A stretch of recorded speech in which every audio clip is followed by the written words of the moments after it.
holding my base and my layer, and notice the base isn't reacting to the modulation, but everything else is.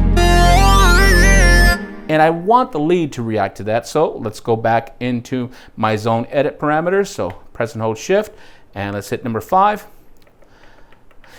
Cursor back up, and I'm going to go into my control switch here.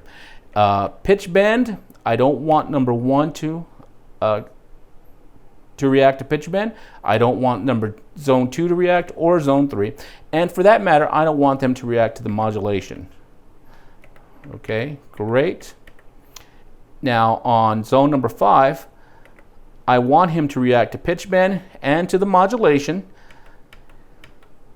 Okay, but I don't want him to react to the damper pedal. So let's go ahead and press right. Great. Okay, and now let's test it. So everybody's being held with the foot pedal.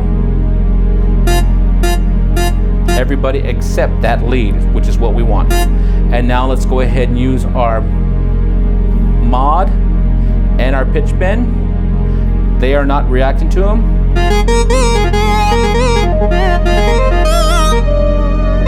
Oh, I went a little bit too far into the playing, but that's pretty cool. So very quickly, you can go ahead and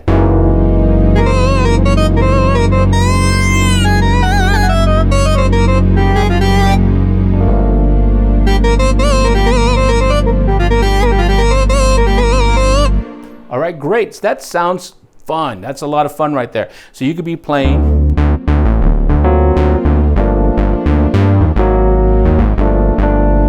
And then you can hold it.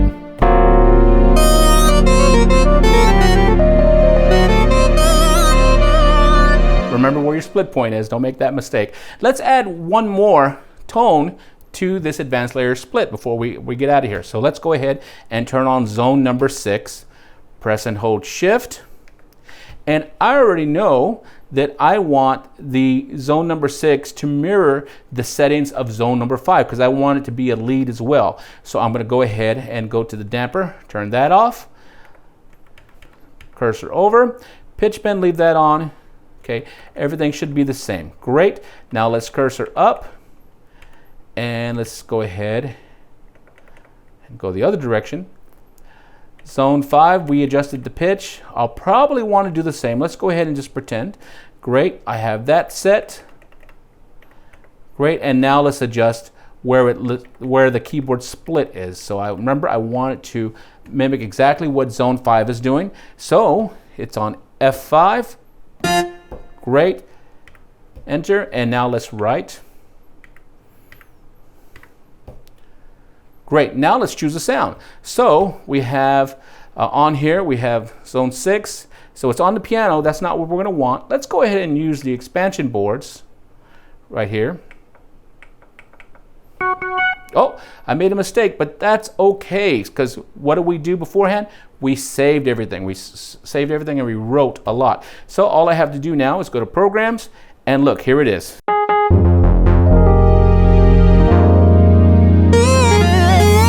And that's okay. It was good for us to make a mistake and you to see why we practice what we preach. We go ahead and we save often because you're going to make little mistakes. So let's try that again. I'm going to go ahead and remember it's zone 6. I'm going to go ahead and let's take a look. There we go. It's highlighted now.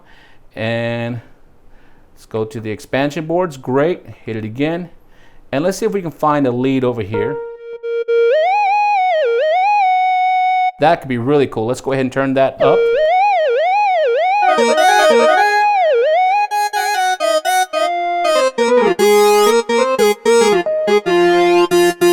Great. Now let's press the right button and enter and OK. All right. So now you see we created an advanced layer and split. So we have a layer down in this section, which this particular layer happens to be zone 4. We have 3 layers here.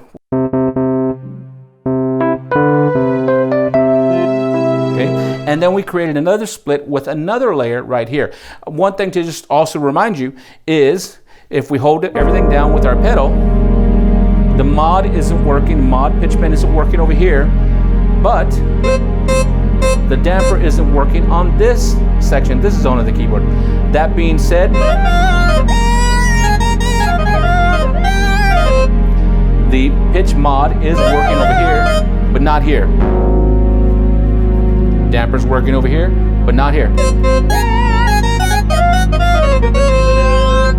So as you can see, creating an advanced layer and split can be a lot of fun inside the RD-2000. Just take your time. I always suggest getting a piece of paper, going analog, get a piece of paper and kind of jot down what sounds you want where, and then slowly build it and make sure you save often. Remember, all the edits you do to the tones are not being saved in the tones, they're being saved to the program. So follow this example, give it a shot, and then come up with your own. All right, my name is Ed Diaz. I hope this video helps you out. You guys take care, and we'll talk to you later.